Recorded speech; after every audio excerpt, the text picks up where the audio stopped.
Mizoram Baptist Kokran Christian Education Department mingin chibai kabu kachu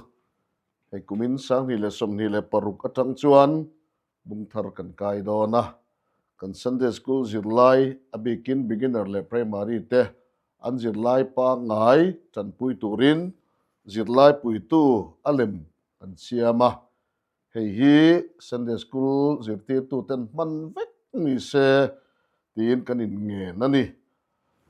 beginner zirlai bu abu pa ngai tian a omanga a zirlai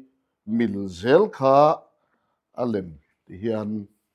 kan ko mu zelanga hei hi an mitan bu nge an zirlai chian theina turati ania pathian in rem ati chuan an zirlai bu milzelin alem hi kumtin buat sei te po kan tum don ani chuwangin kan in ngen na min ngai poimo sak turin tual chung Kokran Sunday School te le zirti tu zong te kan ngen chewa